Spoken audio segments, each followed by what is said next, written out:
আমাকে দিয়েছিলে এটার থেকেও আমরা কিছু পেয়েছি। অদ্ভুত ব্যাপার সারিকা দেবী, আজকে তো ফরেন্সিকে একের পর এক শুধু প্রমাণই পাওয়া যাচ্ছে। কি কি পেলেন আপনি? এটা এটা একটা কটনের কাপড়, আর এর রোয়ার মধ্যে আটার কিছু ট্রেসেস পাওয়া গেছে। আটা? হুম, শুধু আটা? শুধুই আটা। হ্যাঁ, সত্যি খুবই মূল্যবান জিনিস পাওয়া গেছে, আটা। স্যার, হ্যাঁ স্যার এই ফটোটা দেখুন স্যার। এখানে যতগুলো লোক রয়েছে এদের মধ্যে কেউ পয়জনের ইনজেকশনটা দিয়েছে। এবার আরো একটা কাজ করো, এখানে যতজন লোক আছে না এদের প্রত্যেকের মুভমেন্ট ট্র্যাক করো। শপিং মল থেকে খুন হওয়ার আগে এরা কোথায় ছিল, কোথা থেকে এসেছে আর কোথায় গেছে, আর খুন হওয়ার পরে দেখো এরা কোথায় কোথায় গেছে। ওকে?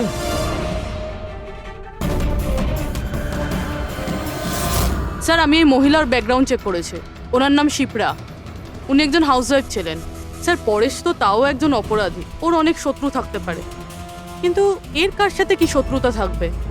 কারণ তো অনেক কিছু হতে পারে পুরবী, কিন্তু এদের দুজনের মধ্যে একটা ব্যাপার কমন, এদের দুজনের ব্রেনেই একই কেমিক্যাল পাওয়া গেছে। তো ওদের দুজনের শত্রুও এক হতে পারে। কিরণের ব্যাপারে কি জানতে পেরেছো? স্যার, কিরণ শিপ্রার হাজবেন্ড ছিল, ও আর 2 বছর আগেই মারা গিয়েছেন।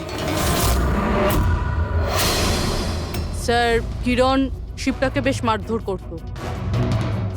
কোনো না কোনো বিষয় তো আছে পরেশ আর শিপ্রার মধ্যে, কোনো কমন ব্যাপার, যার জন্য এরা দুজনেও সেই খুনির টার্গেটে চলে গেছে। কি হতে পারে সেই কমন ব্যাপার? কি হতে পারে? স্যার, আমি পরেশের প্রতিবেশী হিসেবে 5 বছর ধরে আছি। স্যার, অদ্ভুত ব্যাপার স্যার, না আমি ওকে কখনো দেখেছি আর না কখনো পরিচয় হয়েছে। আর কেউ নেই ফ্যামিলিতে ওর? স্যার, ওর বাবা ছিলেন, যার মৃত্যু তখন হয়েছিল ও যখন জেলে ছিল। আর কেউ নেই স্যার। স্যার, শিপ্রার হাজবেন্ড খুব স্ট্রিক্ট ছিল। ওর সঙ্গে কথা বলা তো দূরস্থ, দেখা অবধি করতে দিত না। ইনফ্যাক্ট ও তো ওকে খুব মারধরও করতো। স্যার, ওর হাজবেন্ডের ডেথের পর আমি অনেকবার চেষ্টা করেছিলাম ওর সঙ্গে কথা বলার, ওর সঙ্গে দেখা করার, কিন্তু ও কোনোভাবে ইন্টারেস্ট দেখায়নি। আচ্ছা, ওনার কি কোনো কোনো কাছের বন্ধু বা কোনো আত্মীয় ছিল না? স্যার, আমার কিন্তু মনে হয় না কেউ ছিল। আচ্ছা, শিপ্রা আর পরেশ দুজনের জীবনে একটা বিষয় কমন ছিল, দুজনেই জীবনে একা ছিল, না কোনো বন্ধু না কোনো আত্মীয়। স্যার, স্যার ওই দুজনের মধ্যে একটা জিনিস কমন। কি? স্যার, আমি পরেশ আর শিপ্রার কম্পিউটার চেক করেছি, তো ওদের কম্পিউটার হিস্ট্রি থেকে জানা গেছে দুজনেই অনলাইন সাপোর্ট গ্রুপে যুক্ত হয়েছিল। আচ্ছা, অনলাইন সাপোর্ট গ্রুপ, তার মানে? স্যার, এই গ্রুপটা actually depression, loneliness, drug addiction আর মাদকাসক্ত হয়ে থাকে তাদের কাউন্সেলিং করে আর তাদের সাহায্য করে। স্যার, এই শিপ্রা 2 সপ্তাহ আগে একটা গ্রুপে জয়েন করেছিল যারা বিবাহিত জীবনে কোনো সমস্যা হলে সাহায্য করে। আর পরেশ নিজের একাকিত্ব কাটানোর জন্য আগের মাসে এরকম গ্রুপে জয়েন করেছে।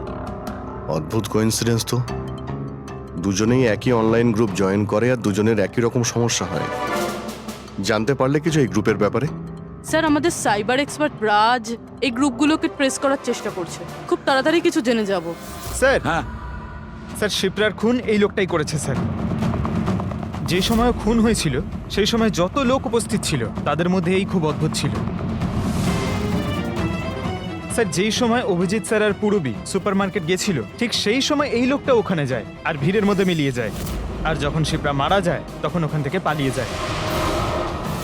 ফেডরিকা, একটা কাজ করো, আমাদের ডেটাবেস চেক করো, হয়তো এর বিষয়ে কিছু জানা যাবে, কোনো লিড পাওয়া যাবে। তার মানে স্যার এই খুনি সুপারমার্কেটে কিছু কিনতে যায়নি, কিন্তু শিপ্রাকে মারার জন্য গেছিল।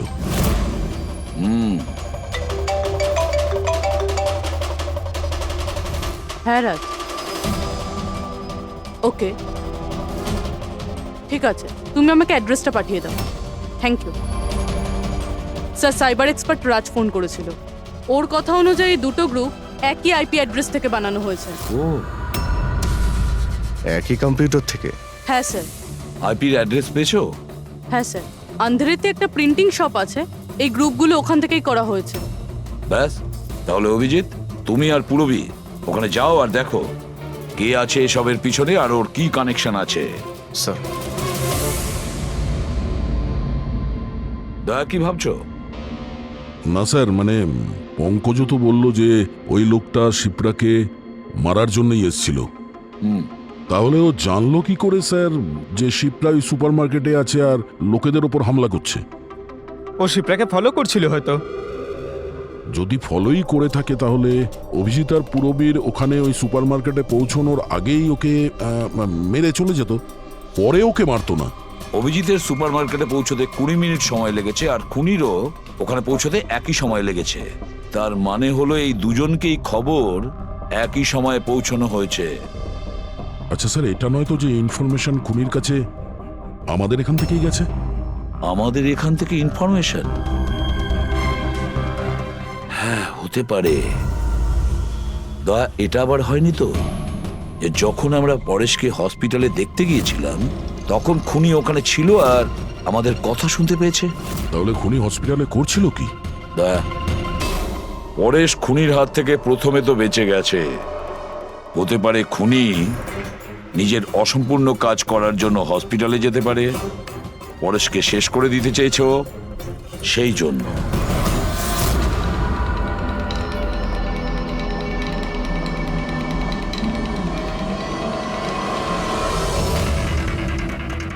ডক্টর, আপনি কি এই লোকটাকে দেখেছেন? না।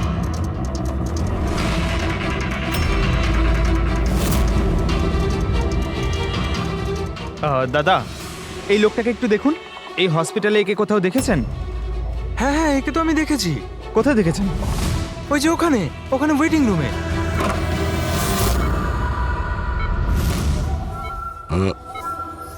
এখানে কেউ এসেছিল নাকি? না স্যার, এখানে কেউ আসেনি। ঠিক আছে। হ্যাঁ দয়া, স্যার, পরেশ তো ঠিক আছে, কিন্তু ওই খুনিকে এখনো দেখা যায়নি। কোথাও নিশ্চয়ই লুকিয়ে আছে দয়া, সঠিক সময়ের অপেক্ষা করছে। স্যার, হ্যাঁ, ওয়েটিং রুমে চেক করেছি স্যার, ওখানে কেউ নেই। ও তো এখানেই আছে, কিন্তু কোথায় কোথায় লুকিয়ে বসে আছে?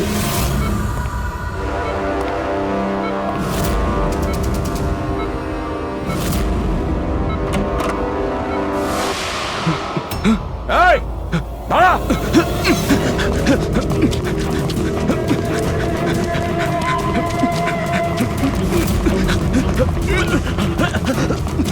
এই, সরে যাও।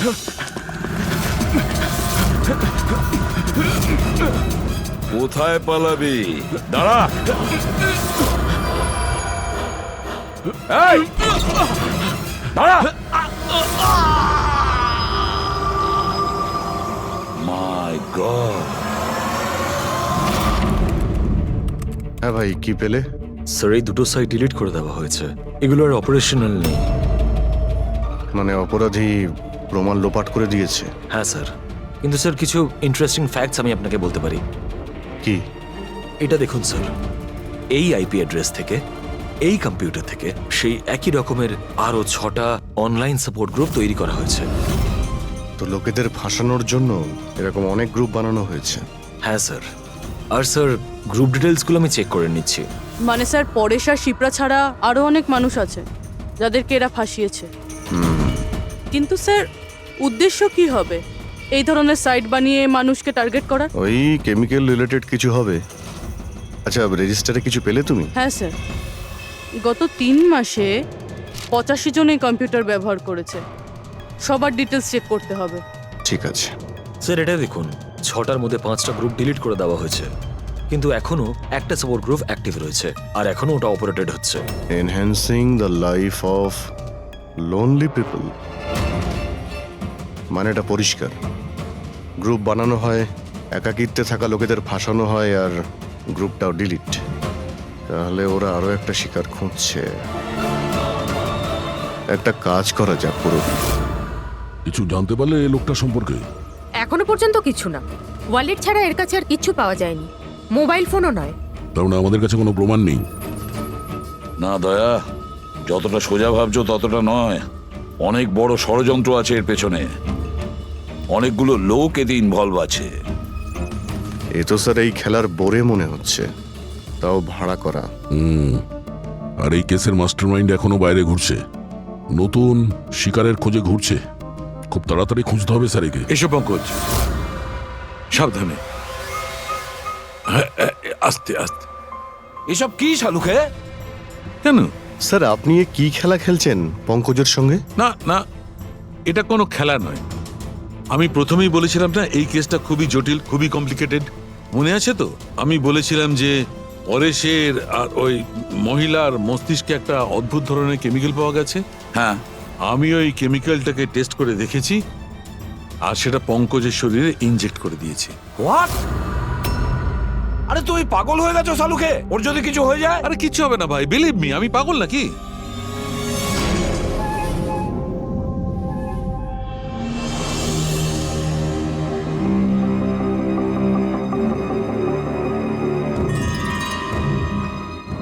পঙ্কজ, এবার চোখটা খোলো, দেখো তোমার সামনে কে দাঁড়িয়ে আছে।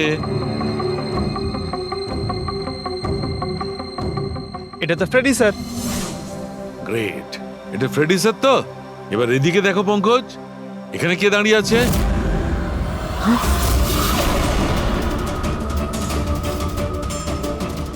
এটা কি করে হতে পারে?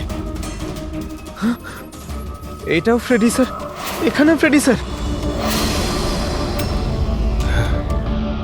তার মানে শালুকে পরেশ আর শিপ্রার সঙ্গেও এরকমই হয়েছে? স্যার বন্ধ করো, এতগুলো ফ্রেডি স্যার। পটিটা লাগিয়ে নাও, ভালো করে চোখটা বেঁধে নাও। দেখলে তো, এটাকেই ফেবলিক সিমটম বলে। এই সিমটমে মানুষের একই চেহারা সব জায়গায় সে দেখতে পায়। সেই মানুষটার চেহারা যাকে হয়তো সে সবচেয়ে বেশি ঘৃণা করে, অথবা যাকে সে সবচেয়ে ভয় পায়। পঙ্কজ, তুই আমার উপরে এত রেগে আছিস ভাই? আরে স্যার, আপনার ওপর রাগ কেন করতে যাব? আপনাকে তো আমি ভয় পাই। পঙ্কজকে আমি ওই কেমিক্যালটার একটুখানি ডোজ দিয়েছি, সেই জন্য এর ওপর অতটা প্রভাব বিস্তার করেনি যেমন ওদের ওপর করেছিল। পরেশ আর শিপ্রাকে এত বেশি ডোজ দেওয়া হয়েছিল যে ওদের মস্তিষ্কে গভীর প্রভাব পড়েছিল আর সাইকোসিস লেভেলে পৌঁছে গেছিল। এই জন্য ওরা এমন রিয়াক্ট করছিল যেন যেন সামনে ভূত দাঁড়িয়ে আছে। তার মানে হলো যে আস্তে আস্তে পরেশের মাথা থেকে এই কেমিক্যালের প্রভাব যখন কমতে থাকবে তখনও নর্মাল হয়ে যাবে, আর আমরা অপরাধীকে ধরার রাস্তা পেয়ে যাব। হতে পারে, কিন্তু নিশ্চিত বলা যাবে না। আর হ্যাঁ, আমি এটাও বলতে পারবো না যে এই কেমিক্যালটার প্রভাব কাটতে কতটা দেরি হবে।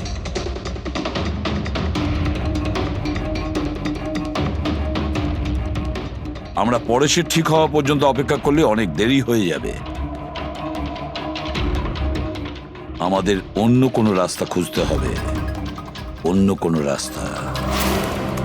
হ্যাঁ পূরবী, স্যার আমি ওই অনলাইন গ্রুপে রেজিস্টার করে নিয়েছি, আর ডিটেলসটাও পুরো পরেশ আর শিপ্রার মতনই দিয়েছে। নো ফ্রেন্ডস, নো ফ্যামিলি, একদম একা। ওরা এরকমই লোক খুঁজছে। এই এটা এটা হলো তোমার ট্র্যাকার। এটা থেকে জানতে পারবো তোমার মুভমেন্টের ব্যাপারে, আর এটা তোমার ক্যামেরা। আমাদের কাছে এই ওয়ালেটটা আছে স্যার, ওই লোকটাকে চেনার আর ওর আসল রূপ জানার জন্য। আর কিছু জিনিস পাওয়া গেছে। পেট্রোল পাম্পের বিল, এটা হোটেলের ম্যাচ বক্স, আর এটা কেনা ম্যাচ বক্স। এই নাম্বারটা কিসের? সেলফোনের মনে হচ্ছে। স্যার আমি এই পেট্রোল পাম্পে গেছিলাম, ওখান থেকে জানতে পারলাম যে এই লোকটা মাসে 2 বার এখানে আসে। আর সিসিটিভি ফুটেজে আমি দেখলাম যে ওই লোকটা বাইকে প্রত্যেকবার নতুন নতুন নাম্বার প্লেট লাগিয়ে আসে। আচ্ছা, হ্যাঁ, আর পেমেন্ট ক্যাশে করে। আর স্যার এই ম্যাচ বক্সটা যেই হোটেলের, সেখানেও আমরা জিজ্ঞাসাবাদ করেছি। ওই লোকটা মাসে প্রায় 5-6 বার ওখানে খাবার খেতে যায়, আর পেমেন্টও করে একেবারে ক্যাশে। স্যার এই নাম্বারের ব্যাপারে আপনি জিজ্ঞেস করছিলেন, বারে একটা মেয়ে আছে ওখানেই কাজ করে। ও বলছিল যে লোকটার নাম নাকি অশোক, আর 1-2 বার ওনার সঙ্গে দেখা হয়েছে, তারপরে কোনোদিন দেখা হয়নি। তার মানে আমাদের কাছে এই অশোকের ব্যাপারে শুধু এই ইনফরমেশনটুকু আছে। একটা কাজ করি, এই যে যত লোকেশন আছে না, পেট্রোল পাম্প, বার আর এই হোটেলস, দেখি কোনটা কোথায়। একটু ম্যাপটা দেখাও।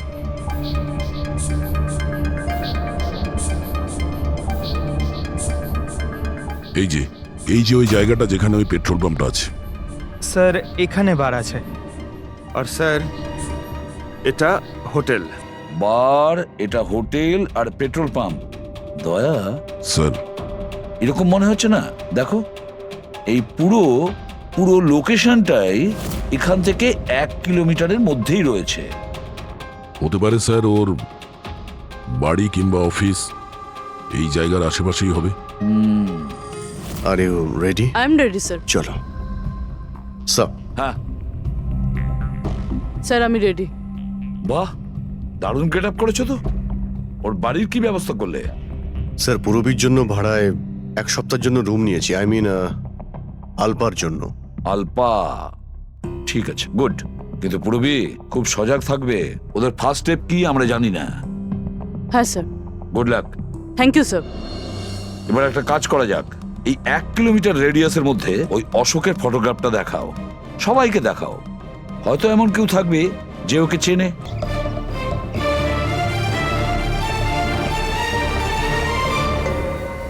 পূরবী হ্যাঁ স্যার।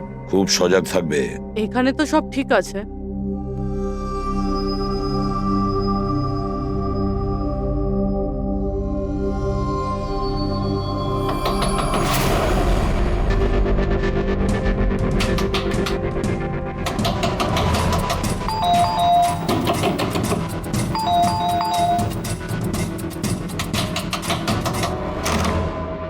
হ্যাঁ বলুন। ওই আমার পেছনে না কিছু গুন্ডা লেগেছে, আমি ভেতরে আসতে পারি প্লিজ? 1 মিনিট। হ্যাঁ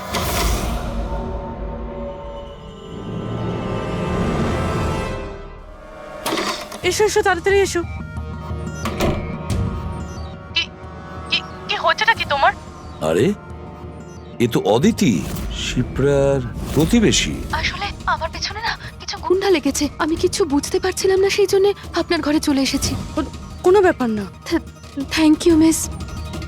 আলপা, আর তুমি? অদিতি। বসো। আপনি প্লিজ আমাকে 1 গ্লাস জল খাওয়াবেন প্লিজ? এক্ষুনি আনছি।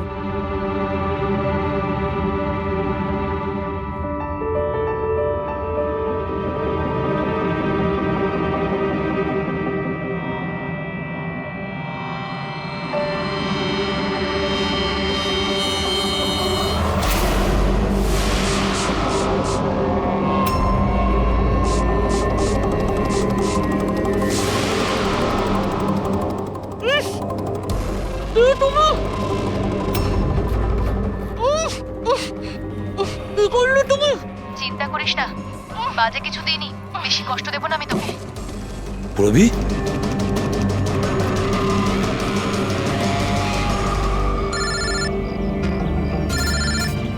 হ্যাঁ স্যার। কি শিপ্রার প্রতিবেশী অদিতি? স্যার আমি এক্ষুনি ওখানে যাচ্ছি। না স্যার, অশোকের ব্যাপারে এখনো জানতে পারিনি। Yes sir. সবকিছুই তো প্ল্যান অনুযায়ী চলছে। এবার দেখব অদিতি পূরবীকে কোথায় নিয়ে যাচ্ছে। আরে, এ কি দেখছি, ট্র্যাকার এক জায়গায় আছে, মুভ করছে না। এটা আবার হয়নি তো যে ওরা ট্র্যাকারের ব্যাপারে জানতে পেরে গেছে, বের করে ফেলে দিয়েছে? মাই গড, এবার আমরা পৌঁছবো কি করে এদের কাছে?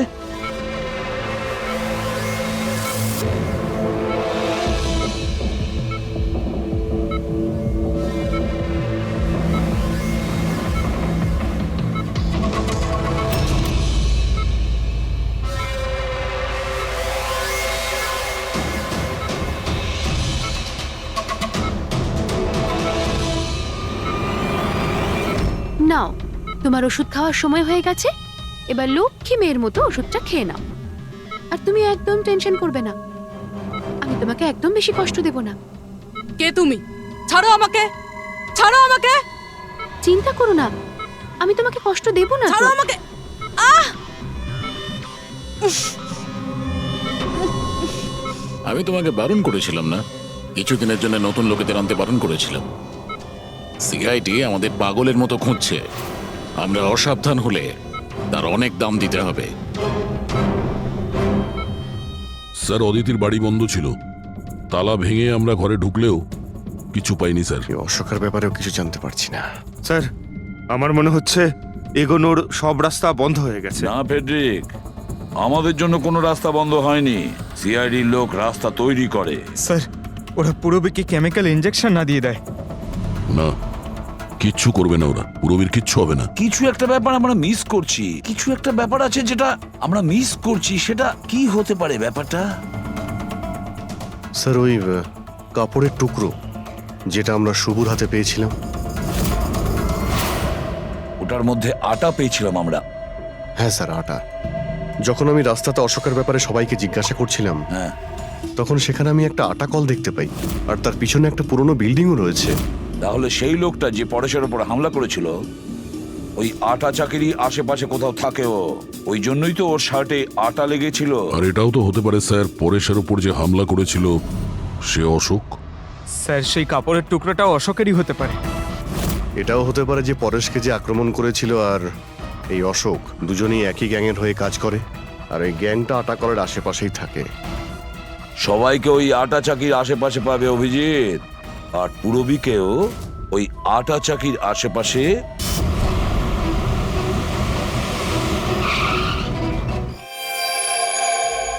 কেউ নিজের জায়গা থেকে নড়বে না, কেউ না। পুরবী কোথায়? অদিতি, পুরবী কোথায়?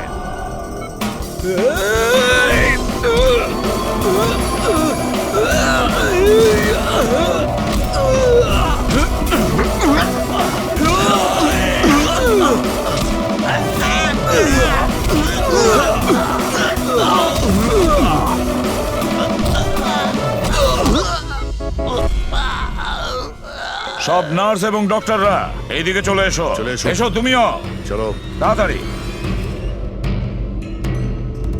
ডক্টর অদিতি, পুরবী কোথায়? পুরবী কোথায়?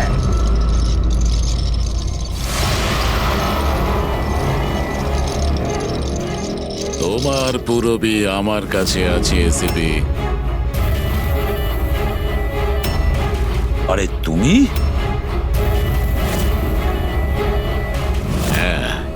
আমি যাকে তোমরা এদিক ওদিক খুঁজছিলে না, সে তোমাদের সঙ্গেই ছিল। আমাকে দেখে এখন আফসোস হচ্ছে তো? আমি জানতাম সিআইডি কোনো কাজ ফেলে রাখে না, তাই আমি আমার প্রতিটা পদক্ষেপ ভেবে চিন্তে নিয়েছি। কিন্তু এই অদিতির বোকামির জন্য সবকিছু গোলমাল হয়ে গেল।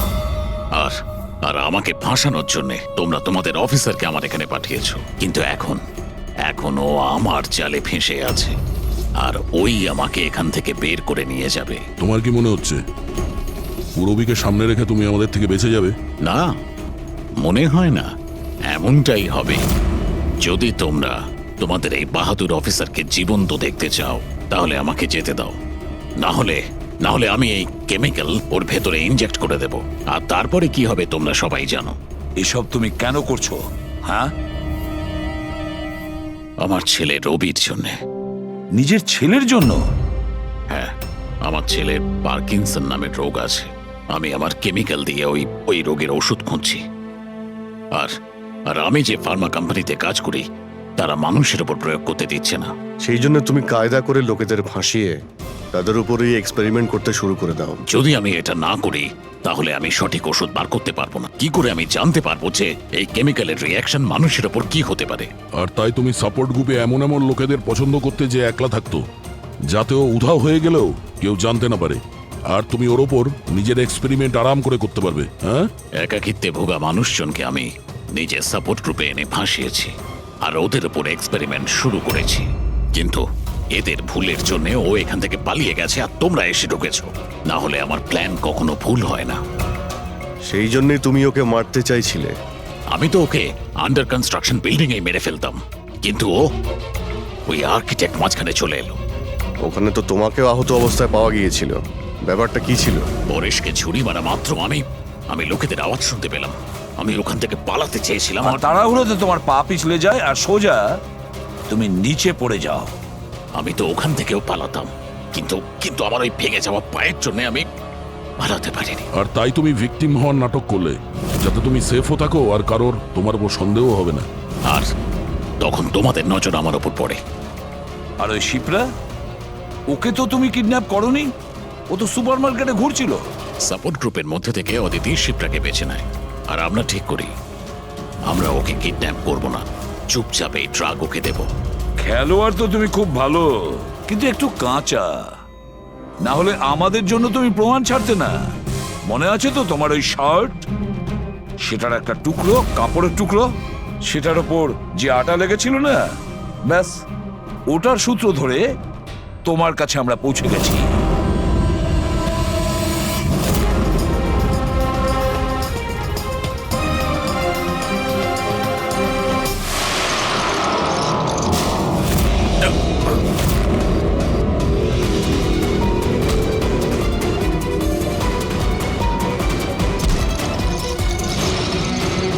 রবি,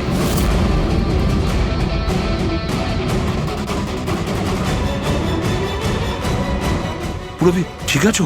হ্যাঁ হ্যাঁ স্যার। আচ্ছা, তুমি কি করেছো একবারও ভেবে দেখেছো? হ্যাঁ, নিজের ছেলেকে বাঁচানোর জন্য জানি না তুমি কত নিরীহ লোকের প্রাণ নিয়ে খেলা করেছো, আর এটা ভেবে দেখোনি যে কোনটা ঠিক আর কোনটা ভুল। তোমার ছেলের জন্য তো আমরা খুব ভালো ট্রিটমেন্টের ব্যবস্থা করব, কিন্তু তোমাকে জেলের গড়াদের পেছনে পাঠিয়ে দেব, হয়তো ততক্ষণে ফাঁসির হুকুম হয়ে যাবে।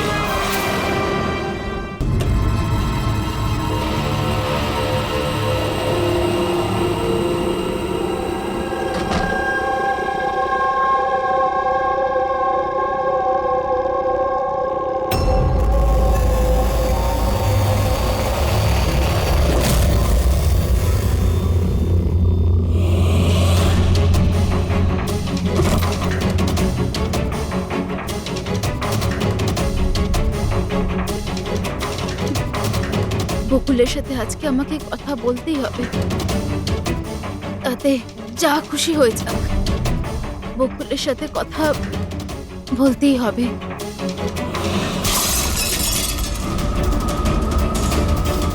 বাড়িতে তো কেউ নেই, তাহলে এই আওয়াজ কিসের?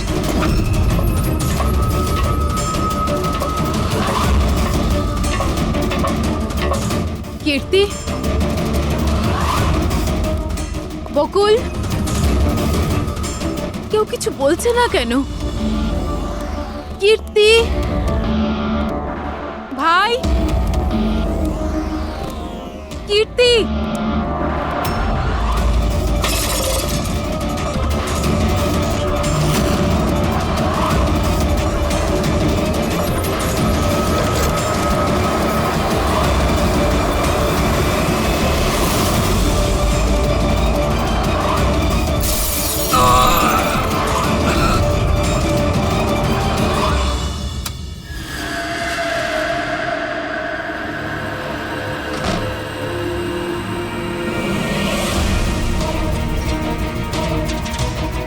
দাদার সুটকেস? দাদা ব্যাঙ্গালোর যায়নি বুঝি?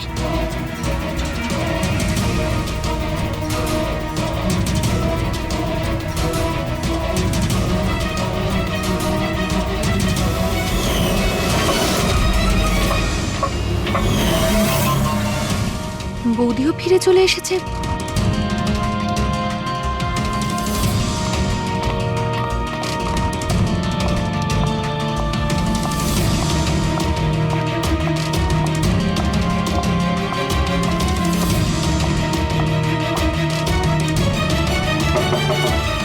দাদা, বকুলদা, দাদা তুই ব্যাঙ্গালোর যাসনি? বৌদি,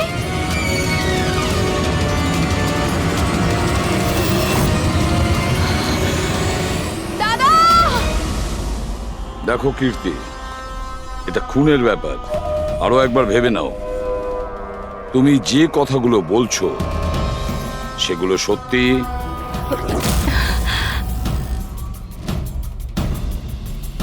স্যার, আপনি, আমাদের মনে হচ্ছে না এই ব্যাপারটা সত্যি। আপনার মনে হওয়া না হওয়াতে কিছু এসে যায় না। যখন আপনাকে কিছু জিজ্ঞাসা করা হবে তখনই বলবেন। হতে পারে ও সত্যি বলছে, কি জানি। আমি পাগল নই, আমি সম্পূর্ণ সুস্থ। আমি বলছি তো আপনাদের, আশিকা বৌদি নিজেই বলেছে, বৌদি নিজে দাদাকে খুন করেছে। বৌদি, বৌদি, দাদা, আশিকা বৌদি, বৌদি, বৌদি, বৌদি, বৌদি, থ্যাংক গড বৌদি, বৌদি, বৌদি, এইসব হলো কি করে? কে করেছে এইসব? মরে গেছে বকুল, ঝামেলা শেষ, মেরে দিয়েছে, সব শেষ, মেরে দিয়েছি। শুধুমাত্র মেরে দিয়েছি বলেই প্রমাণ হয় না যে ওই বকুলকে মেরেছে। এটাও তো হতে পারে যে ও আরো কিছু বলতে চাইছিল। হ্যাঁ,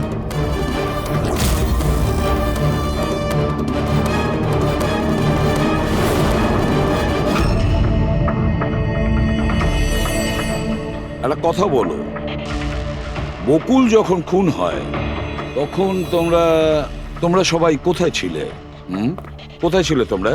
আমি আর নিতিন তো এক বন্ধুর বিয়েতে খান্ডালা গিয়েছিলাম। কীর্তির ফোন এলো আর আমরা তাড়াতাড়ি চলে এলাম। আমার বিজনেস মিটিং ছিল হোটেল কিটসে। ওখানে একজন ক্লায়েন্টের সঙ্গে ডিনার ছিল। নিতিনের ফোন পাওয়া মাত্র আমি এখানে চলে আসি। আর আপনি কীর্তি, আপনি কোথায় ছিলেন? আমি তো বাইরে গেছিলাম। কীর্তি বাইরে গিয়েছিল, কাকাবাবু ক্লায়েন্টের সঙ্গে মিটিং এ ব্যস্ত ছিলেন, আর আপনারা দুজন খান্ডালা গিয়েছিলেন। আর সেই সময় বকুল আর আশিকা বাড়িতে একাই ছিল, তাই তো? বকুলদারও তো ব্যাঙ্গালোর যাওয়ার কথা হয়েছিল, দাদার 11টার ফ্লাইট ছিল, আর আশিকা বৌদি তো পার্টিতে গেছিল। আপনারা কেউ বাড়িতে ছিলেন না? তাহলে ব্যাঙ্গালোর যেতে গিয়ে বকুল ফিরে এলো কেন? আর এই আশিকা ও পার্টি থেকে ফিরে এলো কেন? সেটা আপনি গিয়ে আশিকা বৌদিকে জিজ্ঞাসা করুন না, যে বৌদি এত তাড়াতাড়ি কি করে ফিরে এসেছিল। বৌদি তো এটা বলে গেছিল যে বৌদি সকালে ফিরে আসবে। ওটা তো আমরা ওনাকে জিজ্ঞাসা করবই। এবার আপনি বলুন যে আপনি কোথায় ছিলেন তখন? আমার মা তো ব্যান্ড্রায় থাকে, আমার মায়ের হঠাৎ ফুড পয়জনিং হয়েছিল, আমি তো মায়ের কাছে ছিলাম, আর ওখান থেকে ফিরেছিলাম আমি। বাহ দয়া, প্রতিটা কথা এক্সপ্লেনেশন আছে। যে বকুলের খুনের সময় আমি ওখানে ছিলাম, এখানে ছিলাম, আমি ওখানে গিয়েছিলাম, সবকিছুর ব্যাপারে এক্সপ্লেনেশন আছে। কিন্তু সবাই মন দিয়ে শুনুন একটা কথা, যে সিআইডির কাছে কোনো সত্যি বেশিক্ষণ গোপন রাখা যায় না, সেটা সামনে আসবেই।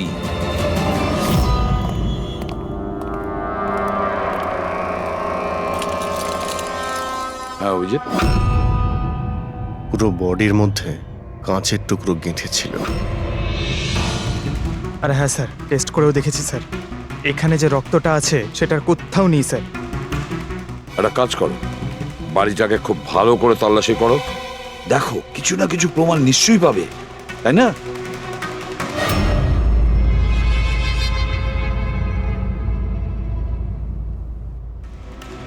কিছু বললো কি? স্যার, ওর বক্তব্য ওর কিছুই মনে নেই। কিছু মনে নেই? আশিকা, তোমার কি মনে পড়ছে তুমি কীর্তিকে জ্ঞান হারানোর আগে কিছু বলেছিলে? মনে করো। আমার কিছুই মনে পড়ছে না। মনে করার চেষ্টা করো। কীর্তি বলছিল যে বকুলের খুন তুমি করেছো, এরকম তুমি নিজে ওকে বলেছো। কীর্তি মিথ্যে কথা বলছে, বকুলকে আমি মারিনি।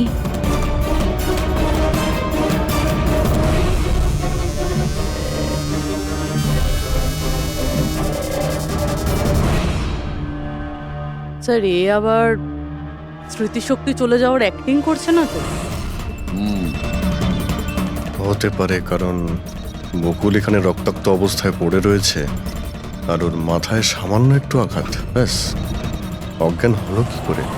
সেটাই তো, এর থেকে সত্যিটা বের করতে হবে। কি করে করবেন স্যার?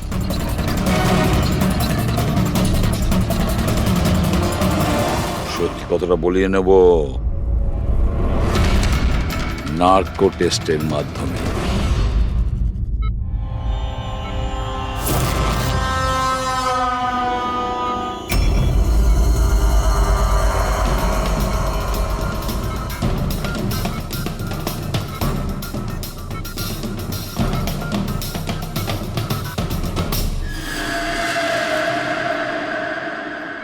আঠারোই এপ্রিল রাতে যখন পার্টি থেকে বাড়িতে ফেরেন কি হয়েছিল? আমি বাড়িতে ঢুকলাম, বকুল চিৎকার করছে। তারপর কি হয়েছিল? তারপরে আমি ঘরে গেলাম দেখার জন্য। কি দেখলেন আপনি? আমি গিয়ে দেখলাম যে বকুল ওখানে দাঁড়িয়ে আছে, ওর পিঠ থেকে রক্ত বেরোচ্ছে, আর আমি ওখানে একটা মেয়ের লাশ পড়ে আছে সেটা দেখতে পাই। আমি খুব রেগে গেছিলাম, আর আমি ওখানে পড়ে থাকা একটা কাঁচের টুকরোকে উঠিয়ে নিলাম।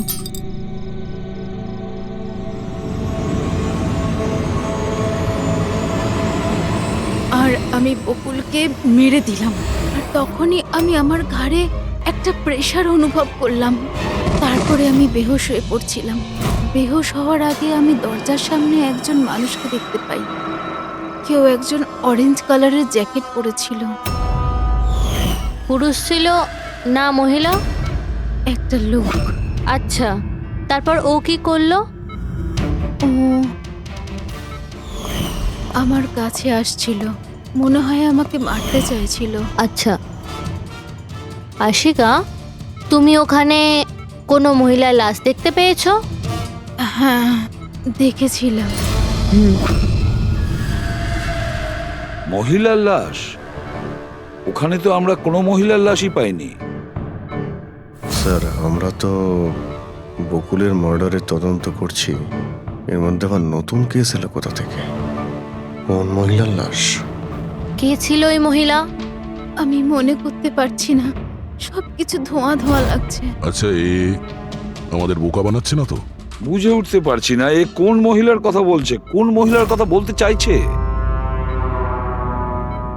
আশিকা, তুমি বকুলকে কেন মেরেছো? কেন মেরেছো বকুলকে?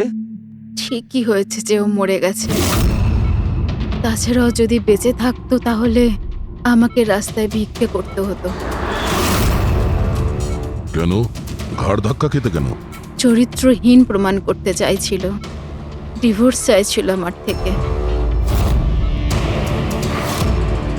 আচ্ছা, ওই মৃত মহিলা, উনি কে ছিলেন?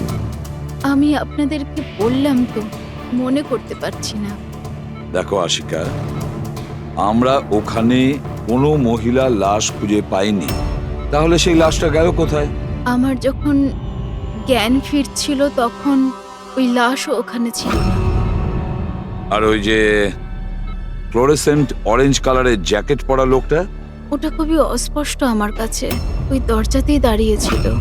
হতে পারে আমার জ্ঞান হারানোর অপেক্ষায় ছিল।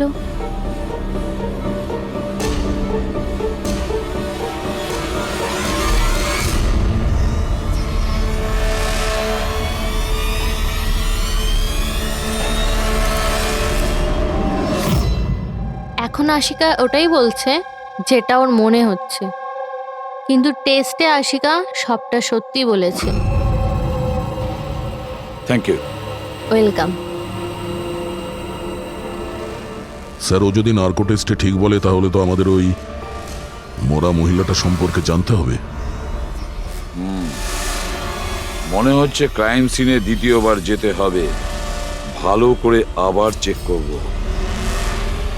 কোনো না কোনো প্রমাণ তো নিশ্চয়ই আমরা পাবো। স্যার, এই মেশিন কি কিছু স্পেশাল? এই মেশিনটা যে কোনো ছোট কোনো প্রমাণ খুঁজতে সক্ষম, যেরকম মাইক্রোবস, যেটা সাধারণত ধোঁয়াতে মিশে যায়। আর এই যে মেশিনটা না, একটা ঘরের মধ্যে একদম ক্ষুদ্র থেকে ক্ষুদ্রতর ডাস্ট পার্টিকলস, সেগুলো দিয়ে ওই জ্যাকেট পরা লোকটা সম্পর্কে আমাদের জানিয়ে দেবে যে এই ঘরের মধ্যে ছিল। খুব ভালো।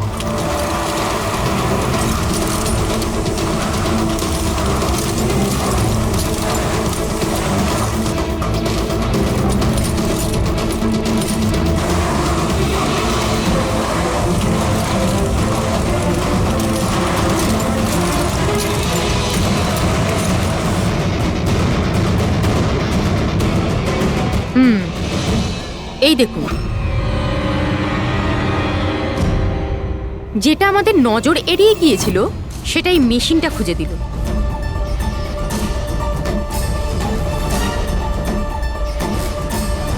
এটা তো মনে হচ্ছে কারণ তাও আবার নেল পেন্ট লাগানো, ডেফিনেটলি কোনো মহিলারই।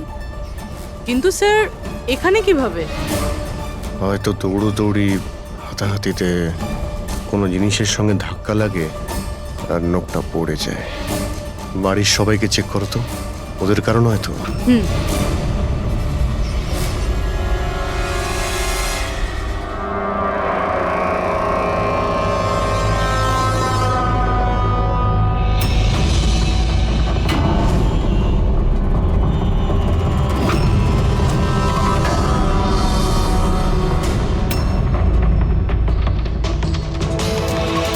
স্যার হ্যাঁ, ওই বাড়ির তো কারণ নয়, হয়তো ওই মহিলার হবে যার লাশ আশিকা দেখেছিল।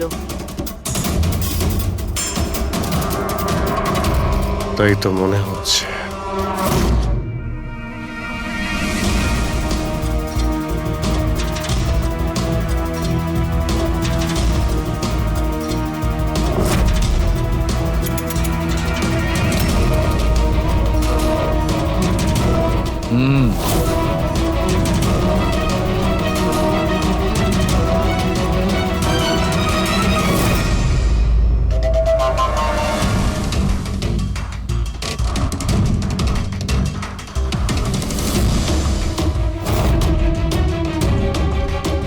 এই ব্যাপার সরকার।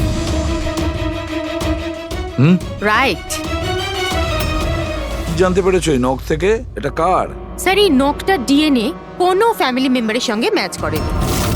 কিন্তু একটা কথা জানা গেছে বস, এই নোকটা যারই হোক না কেন, কয়েকজন মহিলা আর তার বয়স 20 থেকে 25 বছর। 20 থেকে 25 বছরের মহিলা?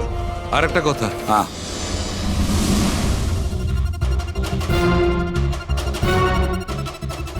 এই যে ছোট্ট ছোট্ট সাদা টুকরোগুলো দেখতে পাচ্ছ, এটা বলতে পারো যে হাই পার্সেন্টেজ অফ নখ থেকে পেয়েছি। এই মেয়েটা ড্রাগ অ্যাডিক্ট ছিল? হ্যাঁ, এটা ওদের পরিবারের কারণ নয়, বাইরের কারণ। স্যার, তার মানে যদি কেউ বাইরে থেকে আসে তাহলে কোনো গাড়ি, অটো বা ট্যাক্সি করেই নিশ্চয়ই আসবে। হ্যাঁ, খোঁজ নিয়ে দেখতে হবে রিক্সাওয়ালা, ট্যাক্সিওয়ালা বা ওদের মতো কেউ ওই মহিলাকে বাড়িতে ছেড়ে দিয়ে এসেছিল কিনা। স্যার, ওই আশিকা বলছিল কোনো সাফাই কর্মী অরেঞ্জ কালারের জ্যাকেট পরেছিল ওখানে। বেহুশ হওয়ার আগে আমি দরজার সামনে একজন মানুষকে দেখতে পাই, কেউ একজন অরেঞ্জ কালারের জ্যাকেট পরেছিল। ও কে, কোথা থেকে এসেছিল, কোথায় উধাও হয়ে গেল, ওর ব্যাপারে খোঁজ নিতে হবে। স্যার, যত ড্রাগ পেডলার্স আছে ওদের কাছে জানতে হবে যে কত মহিলা এই হাই ডোজের ড্রাগস নেয়। অভিজিৎ, একটা কাজ করো, রিক্সাওয়ালা আর ট্যাক্সিওয়ালার কাছে খোঁজ নাও যে ওনাকে বাড়িতে ছেড়ে দিয়ে এসেছিল কিনা, আর মিসিং পার্সনস রিপোর্ট চেক করো। শহরে যতগুলো ড্রাগ পেডলার আছে না, সবার কাছে গিয়ে খোঁজ নাও, দেখো ওরা এমন কোনো মহিলাকে চেনে কিনা যে হাই কোয়ালিটি ড্রাগ ব্যবহার করে। আর আমরা গিয়ে ওদের বাড়ির লোকের সঙ্গে কথা বলি, দেখা যাক ওরা কোথায় যায়, কি করে ওই ঘটনার সময়।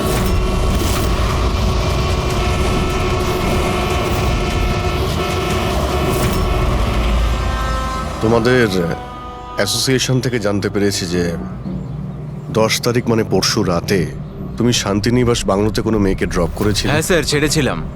তখন টাইম কত ছিল মনে আছে স্যার? তোমার? প্রায় 1টা নাগাদ, ওই বাংলোতেই। স্যার, ও নেশার ঘরে ছিল আর বারবার ওর স্বামীকে গালি দিচ্ছিল। হ্যাঁ স্যার।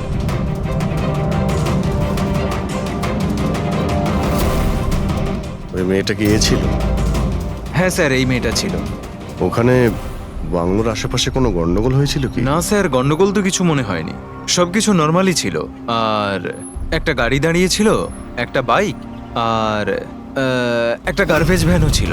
Garbage van? হ্যাঁ sir. Sir sir sir sir sir sir, আমিও পরশুদিন একজন মেয়েকে শান্তিনিবাস বাংলোর কাছে নামিয়েছিলাম। কটার সময়? স্যার সম্ভবত 12:30 নাগাদ। আর তুমি একটা সময় নামিয়েছিলে? হ্যাঁ স্যার। আচ্ছা দেখো তো, সেটা কি এই মেয়েটা? না না স্যার, এই মেয়েটা তো নয়। তাহলে একে তুমি একটার সময় নামিয়েছিলে আর 12:30টার সময় যে মেয়েটাকে তুমি নামিয়েছিলে তাকে আবার দেখলে তুমি চিনতে পারবে? একদম স্যার, নিশ্চয়ই চিনে ফেলবো। গুড, চলো। তোমাদেরকে যে যে প্রশ্ন করব তার সঠিক উত্তর আমার চাই। তুই যদি কেউ মিথ্যে বলো না তাহলে ভীষণ মুশকিলে পড়ে যাবে, বুঝেছো? স্যার মিথ্যে কথা বলে কেন নিজেদেরকে বিপদে ফেলবো? হ্যাঁ, তাহলে বলো, যেদিন বকুল খুন হয়েছিল সেদিন কি চেতন তোমার হোটেলে ছিল? হ্যাঁ স্যার, উনি হোটেলেই ছিলেন আর উনি সব সময় ক্লায়েন্টের সাথেই ছিলেন। উনি ক্লায়েন্টের সাথে ডিনারও করেছেন। আচ্ছা, ঠিক আছে। তোমাদের ক্লায়েন্টদের ডিটেলস চাই আমার, আর সেদিনের সিসিটিভি ফুটেজও। শিনা, কীর্তির মায়ের ফুড পয়জনিং কেন হয়েছিল? খাবারে কি মিশিয়েছিলে? আমি কিচ্ছু মেশাইনি। আন্টি তো বাইরে গেছিলেন। যখন তখন উনি ফিরে এসেছিলেন, ওনার শরীরটা ভালো ছিল না। স্যার নিতিন আর সিয়া দুজনে সারাদিন বিয়েতেই ছিল। জিজ্ঞেস করার আগে বলছো, মুখস্থ করে এসেছো নাকি? না ম্যাম, যেটা সত্যি সেটাই বলছি। 11টার সময় ফাংশন শেষ হয়ে গেছিল। এরপরে বাকি রইল নিতিন আর শিয়া।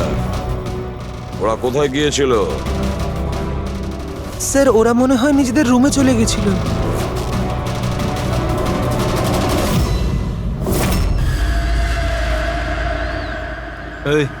এই মাল কোথায় পাওয়া যাবে?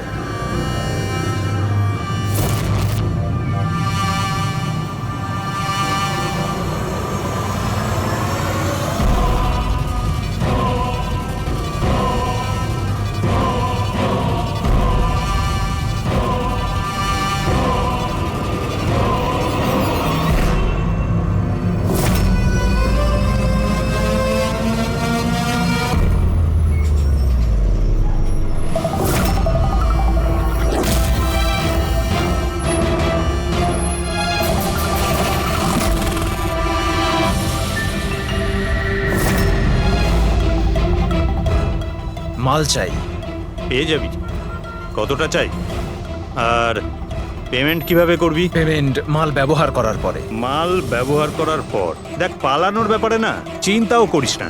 আমার কাছে সমস্ত ক্লায়েন্টের ঠিকুজি কুষ্টি আছে, আর ওই কুষ্টিতে লেখা আছে আমার ক্লায়েন্ট ওভারডোজে মরবে, নয়তো আমার বন্দুকের গুলিতে। কিন্তু তোর কুষ্টিতে লেখা আছে জেল যাওয়া। ওই সব মহিলার ফোন নাম্বার আমার চাই যাদের তোমরা ড্রাগ সাপ্লাই করো। তাড়াতাড়ি দাও।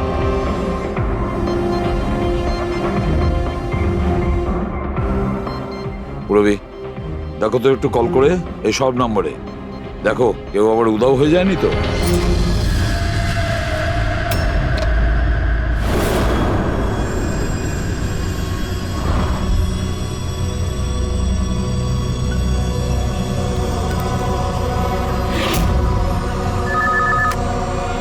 হ্যালো। আচ্ছা, আমি সোনারিকার সাথে কথা বলতে পারি? দেখুন, ও তো দুদিন ধরে কাজে আসছে না। কি? এ নিয়ে তো আমাদেরও চিন্তা হচ্ছে। দুদিন ধরে? ঠিক আছে, থ্যাংক ইউ স্যার। হ্যাঁ স্যার, ডায়েরিতে যে ছবিগুলো ছিল ওর মধ্যে থেকে এই মেয়েটা নিখোঁজ। এই মেয়েটার নাম সোনারিকা, আর এ একটা বারে কাজ করে। ও, দুদিন কাজে যায়নি। একে দেখে বলো তো, এ কি তোমার ক্লায়েন্ট ছিল? হ্যাঁ স্যার। তুমি কি এই মেয়েটাকে নামিয়েছিলে? হ্যাঁ স্যার, এই ছিল, এই মেয়েটাই। আশিকা নিশ্চয়ই একে দেখেছিল। বকুলের ফ্যামিলির সবাইকে ভেতরে নিয়ে এসো। একটু মন দিয়ে দেখুন এই ফটোটা। এই সেই মেয়েটা যার লাশ আপনাদের ঘরে পাওয়া গেছে। আপনারা চেনেন নাকি?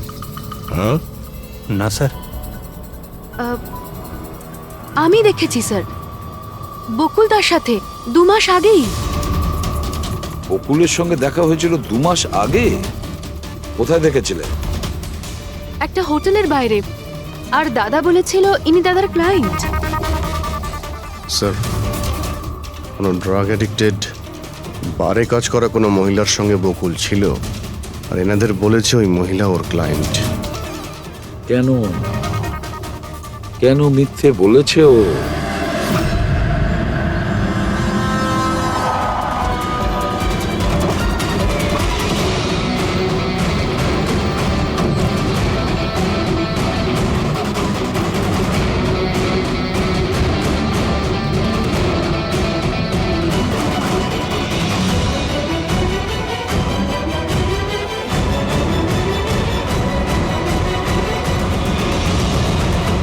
আচ্ছা, সোনারিকা এখানেই কাজ করতো না? আগে হ্যাঁ, এখানেই কাজ করতো।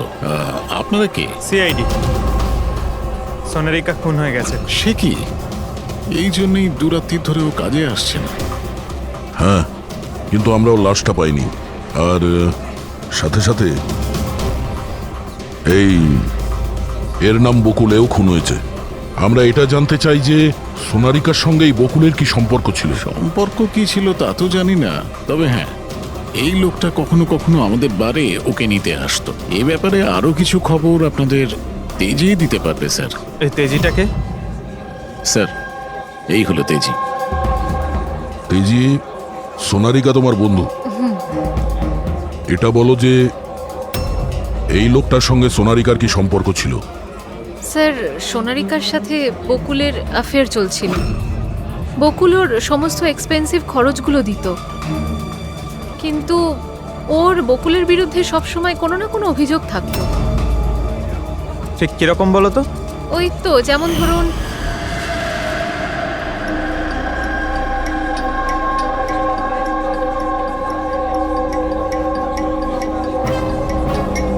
সোনারিকা কি হয়েছে?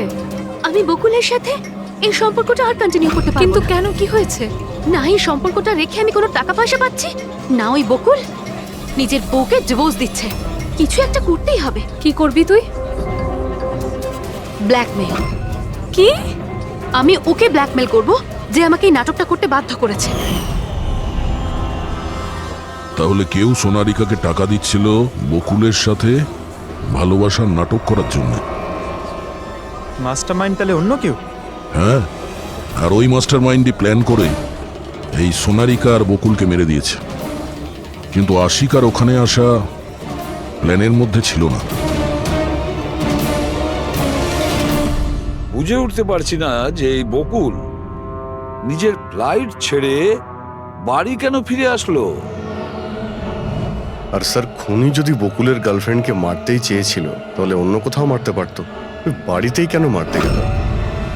হতে পারে খুনি প্রথম থেকেই জানতো যে বকুলের বাড়িতে কেউ নেই, সেই কারণে ও মিথ্যে কথা বলে সোনারিকাকে ওখানে ডেকেছে, আর সেই সময় বকুল আর আশিকা ওখানে পৌঁছে গেছে।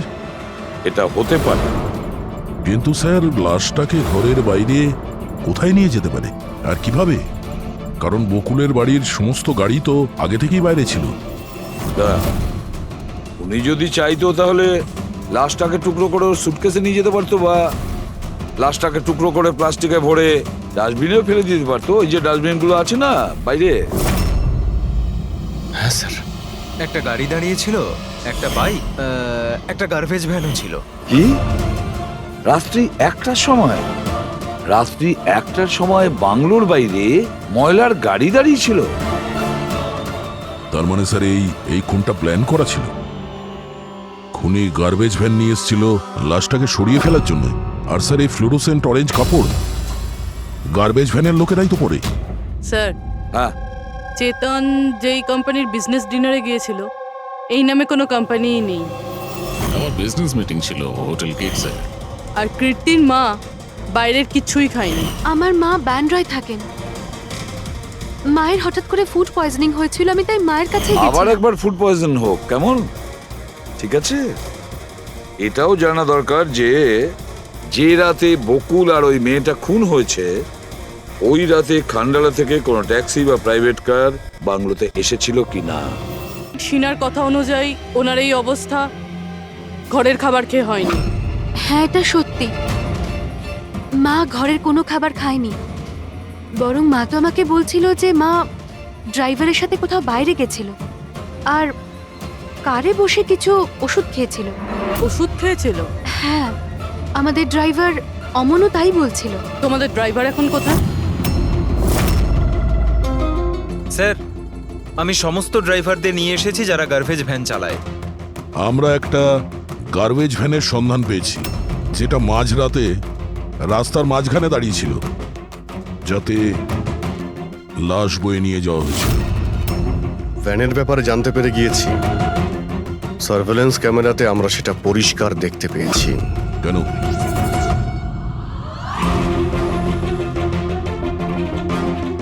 তুমি না ওই ভ্যানের ড্রাইভার? না না স্যার, আমি কিছুই জানি না। আমার ভাই নিয়ে গেছিল এই ভ্যানটাকে, আর এবারে ও সেটাকে কোথায় নিয়ে গেছিল, কেন নিয়ে গেছিল, আমাকে কিছুই বলেনি ও স্যার।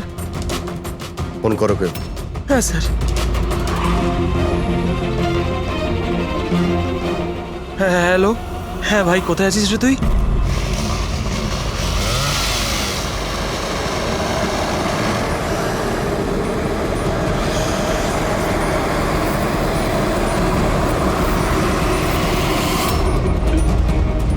কি ভাই, কেমন আছেন?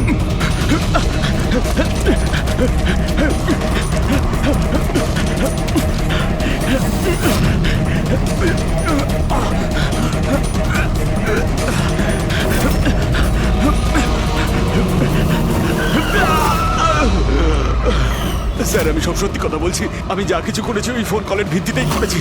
বকুল স্যারের বাংলো থেকে কল করেছিল। কে ফোন করেছিল বকুলের বাংলো থেকে? আমি তো তাকে কখনো দেখিনি, শুধু গলার স্বর শুনেছিলাম। মহিলা ছিল না পুরুষ? স্যার কখনো কখনো মহিলার গলার স্বরে ফোন আসতো, আর কখনো পুরুষেরও।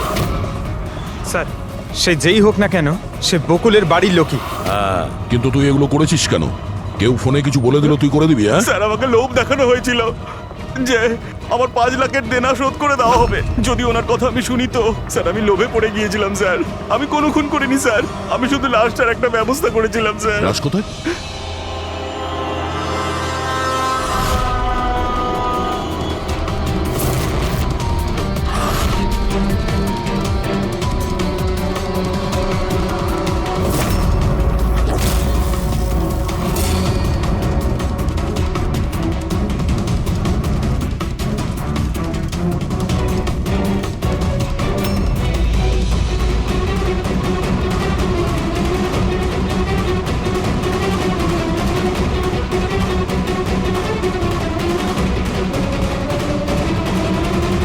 না, এই মেয়েটার গলা টেপা হয়েছে আর তাতেই ওর মৃত্যু হয়েছে।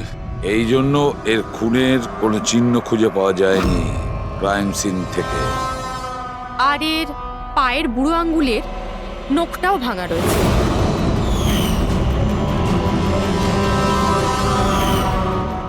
আর ডক্টর এগুলো কি? এই যে হলুদ হলুদ দাগ? এটাই তো এই কেসের সবচেয়ে বড় সূত্র। চলুন সবাই দাঁড়িয়ে যান। দাঁড়ান। আর কত জিজ্ঞাসাবাদ করবেন আপনারা? সবই তো বলে দিয়েছি আমরা। এবার আর কোনো জিজ্ঞাসাবাদ করবো না। হ্যাঁ, আপনাদের প্রত্যেকের নার্কো টেস্ট হবে। Narco test? কিন্তু কেন? কারণ আপনাদের মধ্যে কেউ যে সত্যিটা বলছে না। আপনাদের কাছে কোর্টের পারমিশন আছে এই নার্কো টেস্টের জন্য? হ্যাঁ।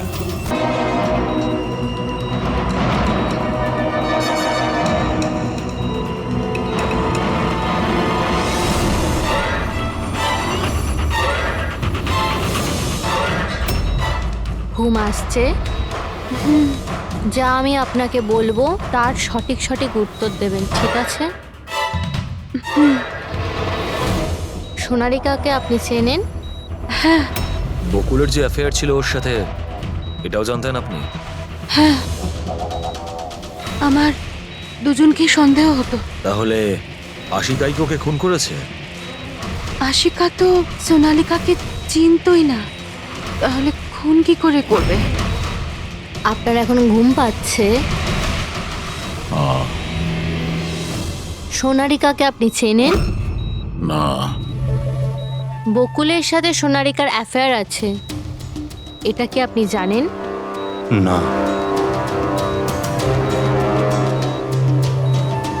তাহলে আশিকাই কি ওকে খুন করেছে?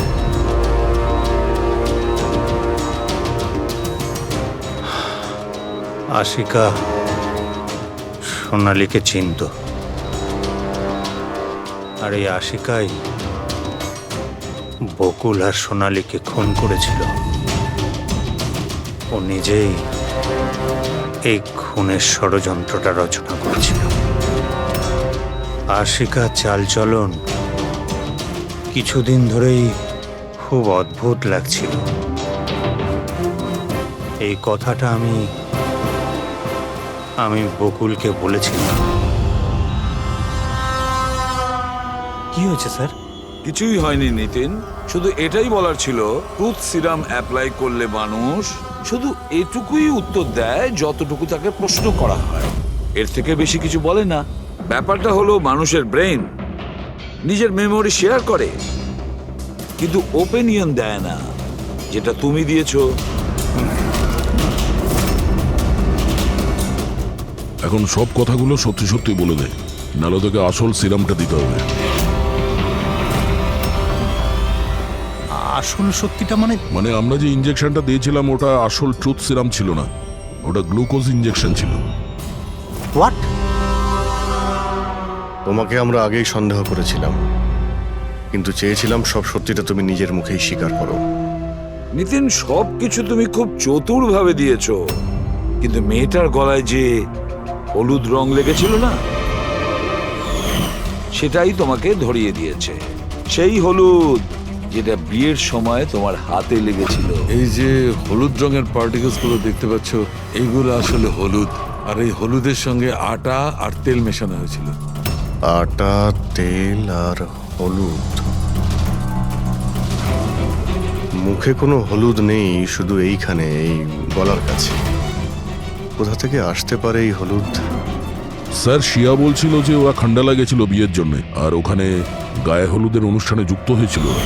বকুল 500 কোটির রাজত্ব চালাতো, সেই রাজত্ব যেটা আমি তৈরি করেছিলাম, কিন্তু আমাকেই ওই রাজত্ব থেকে বার করে দেওয়ার চেষ্টায় ছিল। ওর সঙ্গে তুমি কথা বলতে, ওকে বোঝাতে। কথা বলার অনেক চেষ্টা করেছিলাম স্যার, অনেকবার চেষ্টা করেছিলাম, কিন্তু ও শুনতো তবে না।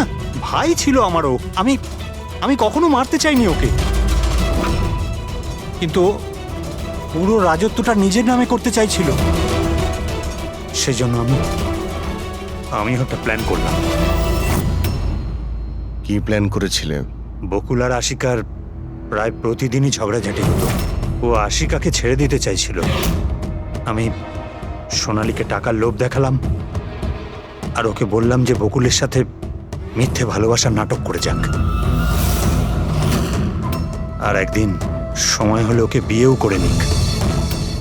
আসলে আমি এই সোনালীর মাধ্যমেই আমার হারানো রাজত্ব ফিরে পেতে চাইছিলাম। কিন্তু ওকে কেন মেরে দিলে? ও তো তোমার সঙ্গই দিচ্ছিল। সেটা প্রথমে স্যার, কিন্তু পরেও আমাকে ব্ল্যাকমেল করা শুরু করলো। আর সেই জন্যই তুমি মেয়েটিকে কায়দা করে বাড়িতে ডেকে নিয়েছো। হ্যাঁ স্যার, সেই রাতে আমি এমন সিচুয়েশন ক্রিয়েট করলাম যাতে কি সমস্ত লোক বাড়ির বাইরে থাকে।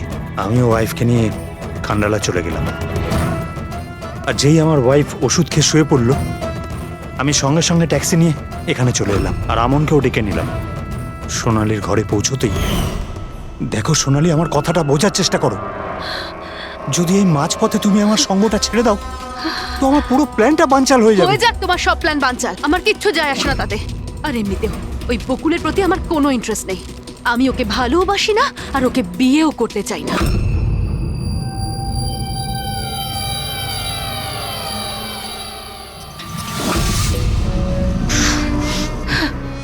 দেখো, যদি তুমি আমাকে সঙ্গ না দাও না, তো খুব পস্তাবে, বলে দিলাম। হুমকি আমি দিচ্ছ তুমি আমাকে? হুমকি দিচ্ছ? হ্যাঁ, এমনটাই ভেবে নাও।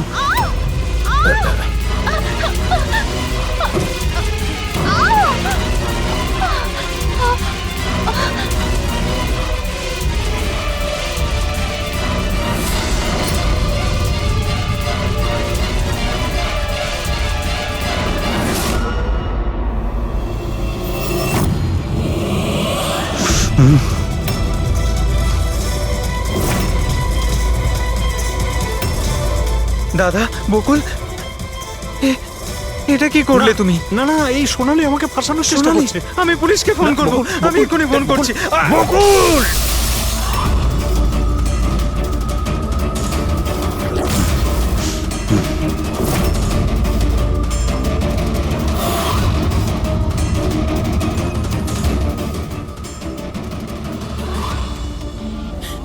বকুল,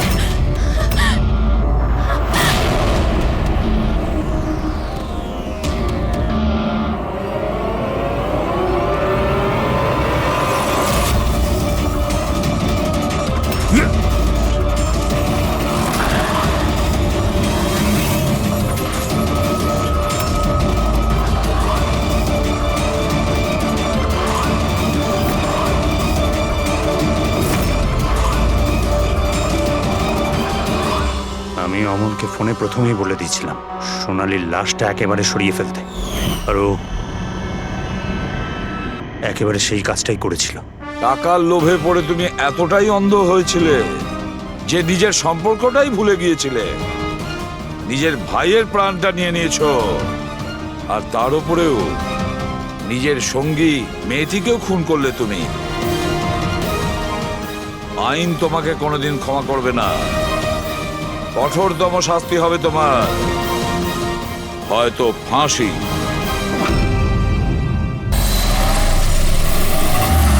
দাঁড়াও দাঁড়াও, চলো বাইরে এসো। দিন স্যার, আমি পার্ক করে দিচ্ছি। এই চল চল, বাইরে বেরো, চল বলছি তো, বাইরে বেরো। আমার গাড়ি নিয়ে আপনি কোথায় যাচ্ছেন? স্যার আমার গাড়িটা নিয়ে যাবেন না। আরে আমার গাড়ি, আরে সেকেন্ড হ্যান্ড গাড়ি কেন নিয়ে যাচ্ছেন?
শরীরে 3টে চিহ্ন হচ্ছে আঘাতের, আর 3টে গুলির আঘাত।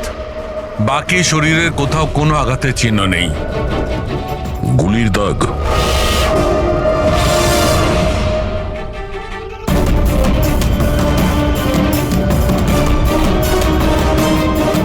জিনিসপত্র চারিদিকে ছড়িয়ে আছে।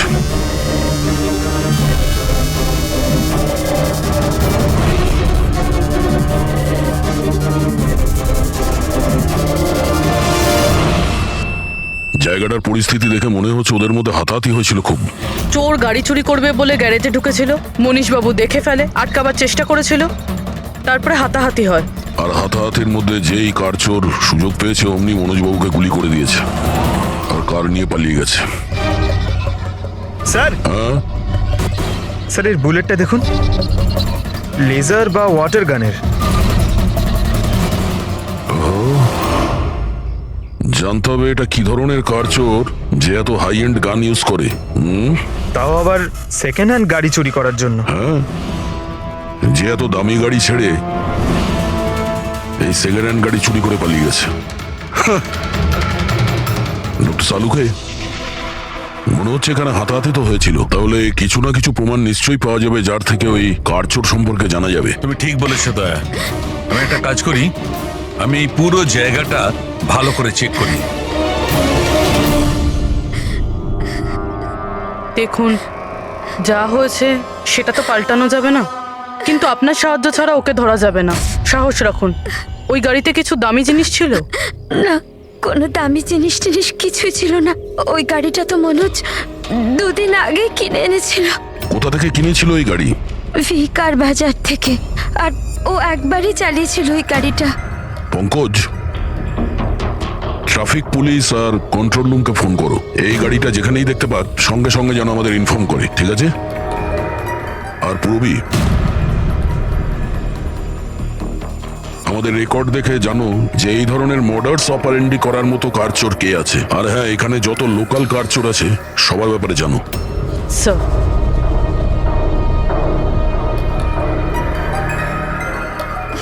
ম্যাম, যখন এই সব ঘটনা ঘটেছিল তখন আপনি কোথায় ছিলেন? আমি মার্কেটে গিয়েছিলাম, আর ও আজই অফিস থেকে তাড়াতাড়ি চলে এসেছিল, বলল শরীর খারাপ।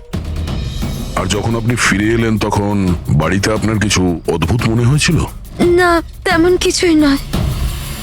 স্যার ক্রাইম ব্রাঞ্চ থেকে জানতে পেরেছি যে এই গাড়িটা ছাড়া আরো 3টে গাড়ি চুরি হয়েছে। স্যার একটা তো বিনয়ের গাড়ি, যেটা ভুয়ো ট্রাফিক গার্ড মিথ্যে ড্রিঙ্ক অ্যান্ড ড্রাইভ কেস বানিয়ে নিয়ে গেছে, কিন্তু বিনয় ড্রিঙ্কই করেনি। আর স্যার দ্বিতীয় গাড়ি একটা রেস্টুরেন্টের বাইরে থেকে চুরি হয়েছে। আকাশ নামের একজন ব্যক্তি রেস্টুরেন্টে গেছিল, ওখানে গাড়ি পার্কিং এর জন্য একটা নকল রেস্টুরেন্টের স্টাফকে চাবি দিয়েছিল, আর সে ওর গাড়ি নিয়ে পালিয়ে গেছে। রেস্টুরেন্টের লোকেরা বলছে ওখানে ভ্যালিড পার্কিং নেই। আর স্যার তৃতীয় গাড়ি রাস্তায় স্ত্রীর জন্য অপেক্ষা করছিল, ওনার বক্তব্য একজন লোক এলো আর ওনাকে বন্দুক দেখিয়ে ওনার গাড়ি নিয়ে চলে গেল। আর এই গাড়িগুলো সব সেকেন্ড হ্যান্ড ছিল। অদ্ভুত স্যার, সেকেন্ড হ্যান্ড গাড়ির পিছনেই পড়ে গেছে। আরেকটা কথা স্যার, এই সব গাড়ি কিন্তু ভি কার ডিলারের থেকে কেনা হয়েছিল। অদ্ভুত ব্যাপার, যতগুলো গাড়ি চুরি হয়েছে ভি কার থেকে কেনা হয়েছে। আচ্ছা, কি এমন ছিল ওই সেকেন্ড হ্যান্ড কারে যেটা পাওয়ার জন্য কেউ কারোর খুনও করতে পারে? ভি কার ডিলারের সঙ্গে কথা বলতে হবে। কিছুদিন আগে আপনার এখান থেকে যে গাড়িগুলো বিক্রি করা হয়েছিল, যেগুলো এরা কিনেছিল, ওগুলো চুরি হয়ে গেছে। ওর মধ্যে কোনো বিশেষ ব্যাপার ছিল কি? স্পেশাল তো ছিল না স্যার, সব নর্মাল ছিল, কিন্তু জানি না কেউ কেন চুরি করলো। এটা কোনো কোইন্সিডেন্স তো নয়, চুরির পিছনে কোনো না কোনো উদ্দেশ্য তো আছে। কারণ তো ম্যাডাম আপনারাই খোঁজ করতে পারেন, আমি তো কিছুই বুঝতে পারছি না। এই গাড়িগুলো তোমার কাছে আসে কোথা থেকে? স্যার আমি এই বিজনেসে নতুন, তাই আমার খুব বেশি কিছু জানা নেই। অদ্ভুত ব্যাপার, এটা তোমার বিজনেস আর তুমিই জানো না কার কোথা থেকে আসে? এগুলো চুরির গাড়ি ছিল কি? না না স্যার, এ কি বলছেন স্যার? আমার বাবার খুব নাম আছে এই শহরে, আর পুরনো গাড়িকে নতুন করে বেচবার ওনার খুব নাম আছে। তাহলে এই বিজনেসটা হলো গিয়ে তোমার ড্যাডি? হ্যাঁ স্যার। কোথায় তোমার বাবা? কিছুদিন আগে হার্ট অ্যাটাকে ওনার মৃত্যু হয়েছে, আর সেই জন্য আমাকে আমার চাকরি ছেড়ে এখানে আসতে হয়েছে। ও সরি। আর এমনি স্যার আমি এই বিজনেসটা ছেড়ে দেওয়ার প্ল্যান করছি, কারণ আমার খুব বেশি কিছু জানা নেই, আমি চালাবো কি করে। তোমার বাবা ছাড়া আর কেউ জানে না যে এই কারগুলো কোথা থেকে আসে? হ্যাঁ স্যার। স্টাফদের মধ্যে কেউ না কেউ তো আছে যে এই বিজনেসের ব্যাপারে জানে। হ্যাঁ রাজু আছে, কিন্তু ওরও খুব বেশি কিছু জানা নেই। পুরনো গাড়ি কোথা থেকে আসে সেটা শুধু বাবাই জানতো, আর বাবার মৃত্যুর পর 5টা গাড়ি পড়েছিল, যেটা আমি অকশন করে দিয়েছি। তার জন্যই তো এত ঝামেলা। এক মিনিট, তুমি এক্ষুনি বললে যে 5টা গাড়ি অকশন করেছিলে? হ্যাঁ স্যার। 4টে গাড়ি চুরি হয়ে গেছে, বাকি আছে একটা। স্যার চোর ওই 5 নম্বর গাড়িটাও চুরি করবে। অবশ্যই হতে পারে। তোমার ওই রেজিস্টার যার মধ্যে সমস্ত ডিটেলস রাখো, একটু ওটা দেখাও আমাদের। এই 4 জন ছাড়া এই 5 নম্বর কে যে গাড়ি কিনেছিল ওর অ্যাড্রেস চাই আমাদের। অমিত বাবু, আপনি জানলে অবাক হবেন যে আপনার গাড়ি চোরেদের টার্গেটে আছে। আমি ঠিক বুঝলাম না স্যার। মানে আপনার গাড়ি চোরেদের টার্গেটে আছে, যদি চুরি না হয়ে থাকে তাহলে হয়ে যাবে। আপনি প্লিজ অ্যালার্ট থাকুন। আপনারা এরকম কেন কথা বলছেন? আমার কার চুরির কথা আপনারা কি করে জানলেন? অমিত বাবু, আপনি 2 দিন আগে ভি কার ডিলারের কাছ থেকে একটা সেকেন্ড হ্যান্ড গাড়ি কিনেছিলেন। আপনার সঙ্গে আর সমস্ত যে গাড়িগুলো ওরা বেচেছিল ওগুলো সব চুরি হয়ে গেছে। শুধু আপনার গাড়ি চুরি হয়নি, আর চোর সেটা চুরি করতে চায়। অফিসার, আমি কোনো সেকেন্ড হ্যান্ড গাড়ি কিনিই নি, তাহলে চোর কি চুরি করবে? কি? কিন্তু ডিলারদের কাছে যে বায়ার্স লিস্ট ছিল তার মধ্যে তো আপনার নাম আছে। এই দেখুন, আপনার আইডি প্রুফ আর এই অ্যাড্রেস জমা আছে ওদের কাছে। স্যার এই আইডি আর অ্যাড্রেস তো আমারই, কিন্তু স্যার আমি কোনো কার্ড কিনিনি। কাউকে অথরাইজ করেছিলে কেনার জন্য? না ম্যাডাম। আপনার আইডি প্রুফ আর লাইসেন্স চোরেদের কাছে কি করে গেল? জানি না স্যার। আপনার আইডি প্রুফ কোথাও রেখেছিলেন বা কাউকে দিয়েছিলেন? না স্যার, কাউকে দিইনি আমি। হ্যাঁ, আমি ল্যামিনেশন করতে গেছিলাম কিছু ডকুমেন্টস, তো কিছুক্ষণের জন্য ডকুমেন্টস আমি দোকানে ফেলে চলে গেছিলাম। তো দোকানদার আমাকে ফোন করেন যে আমার ডকুমেন্টসগুলো পড়ে আছে, যেন আমি নিয়ে নিই। স্যার হতে পারে ওখান থেকে কেউ এই ডকুমেন্টস চুরি করেছে। হতে পারে, কিন্তু আপনাদের মতো বুদ্ধিমান লোক এরকম ভুল কি করে করেন? যদি ফেসে যেতেন না তাহলে বাঁচা মুশকিল হয়ে যেত। সরি স্যার, এবার থেকে খেয়াল রাখবো। ফেক আইডি দিয়ে গাড়ি কিনে আর বাকি গাড়িগুলোকে চুরি করে ও কি করতে চাইছে? স্যার ও যেই হোক, ওখানে গাড়ি নিতে নিশ্চয়ই এসেছিল, আর ওই সময় রাকেশ ছাড়া ওখানে যারাই ছিল তারা নিশ্চয়ই ওকে দেখেছিল। হ্যাঁ, দেখেছে তো নিশ্চয়ই। চলো ওখানে গিয়ে জানার চেষ্টা করি। 5টা সেকেন্ড হ্যান্ড গাড়ি, 4টে চুরি হয়েছে, বাকি রয়েছে একটা।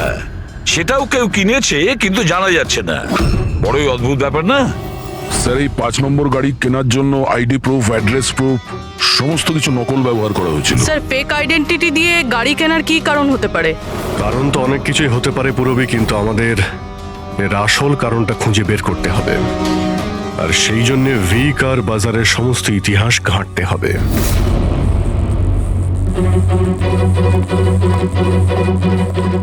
স্যার স্যার নরেশ কুমারের সমস্ত রেকর্ড আমি চেক করলাম, যে ভিকার বাজারের মালিক ছিল। প্রত্যেকটা অকশনে অন্তত 5টা গাড়ি বিক্রি হতো। তাহলে অভিজিৎ, আগে যারা গাড়ি কিনেছিল তাদের ব্যাপারে নিশ্চয়ই জানা গেছে। হ্যাঁ স্যার, প্রত্যেকেরই ব্যাকগ্রাউন্ড চেক করেছি। প্রত্যেকেই স্যার খুবই সম্মানীয় ব্যক্তি, কোনো ক্রিমিনাল রেকর্ড নেই, ঠিকঠাকই আছে। কিন্তু এখন যে গাড়িগুলো চুরি হচ্ছে সেগুলোর রেজিস্ট্রেশন থেকে তো আমরা কিছু জানতে পারি গাড়িগুলোর ব্যাপারে। স্যার, ওই সমস্ত গাড়িগুলো উধাও হয়ে গেছে, আর ওই রেজিস্ট্রেশন নাম্বারের কোনো গাড়ি বর্তমানে নেই স্যার। আচ্ছা, লোকেদের জিজ্ঞাসাবাদ করেছো?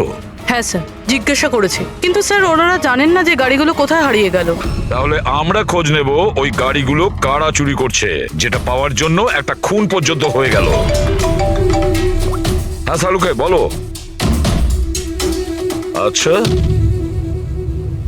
তাহলে ঠিক আছে, আমরা আসছি। হ্যাঁ, সালুকে কিছু পেয়েছে।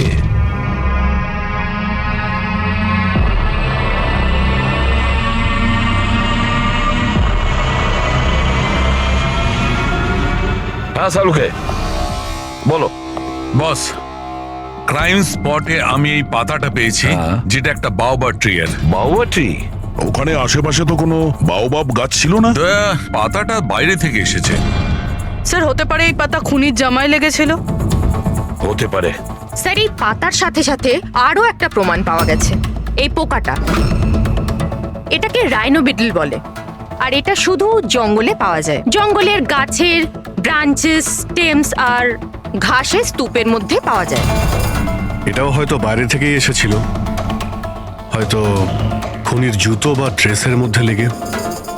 মানে খুনি এমন জায়গায় যাতায়াত করে যেখানেই রাইনো বিটল পোকাটা আছে আর বাওবাবের গাছও আছে। খোঁজ নিয়ে দেখতে হবে সেই জায়গা যেখানে বাওবা ট্রি আর রাইনো বিটল পাওয়া যায়। স্যার শহরের বাইরে জঙ্গলের মধ্যে 3-4টে এলাকা আছে যার মধ্যে এরকম গাছ পাওয়া যায়। তাহলে একটা কাজ করা যাক, ওই জঙ্গলে যাওয়ার পথে আশেপাশে যদি কোনো সিসিটিভি ক্যামেরা লাগানো থাকে তাহলে সেটার ফুটেজ চেক করতে হবে। হতে পারে ওই খুনি চুরি করা ওই গাড়িগুলোকে নিয়ে জঙ্গলের দিকে যাচ্ছিল যেখানে বাওবা ট্রি আছে আর রাইনো বিটল পাওয়া যায়।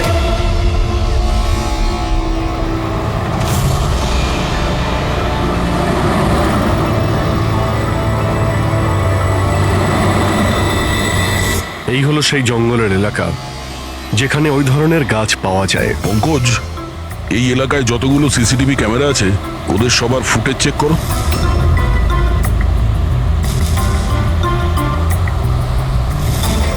আরটিও সেন্টার, আমি ইন্সপেক্টর পঙ্কজ বলছি। আমি ট্রাফিক ক্যামসের ফুটেজ চেক করতে চাই। আমার পাসপোর্ট প্রয়োজন। হ্যাঁ,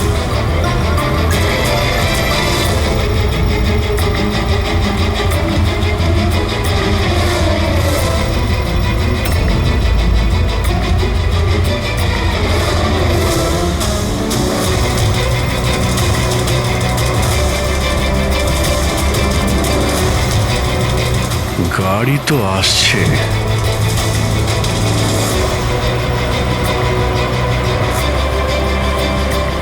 স্যার রাস্তা তো এখানেই শেষ হচ্ছে, মনে হচ্ছে গাড়িগুলো এখানেই আছে।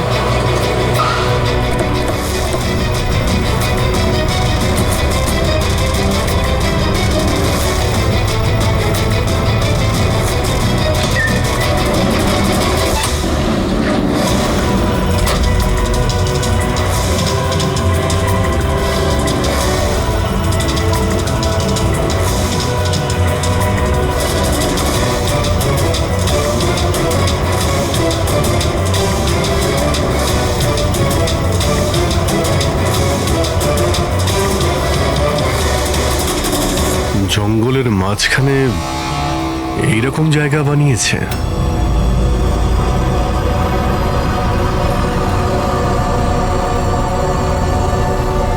এখানে কোনো গাড়িও দেখতে পাচ্ছি না।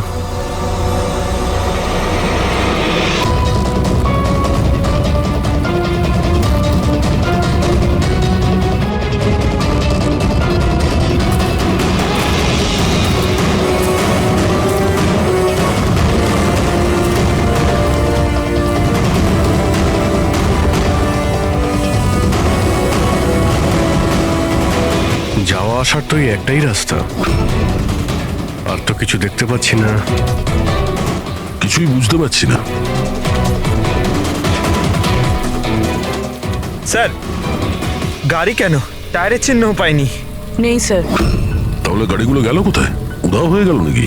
আরে তো ডেড এরিয়া, আগে যাওয়ার রাস্তাও নেই। গাড়ি যদি এখান থেকে ফেরত যেত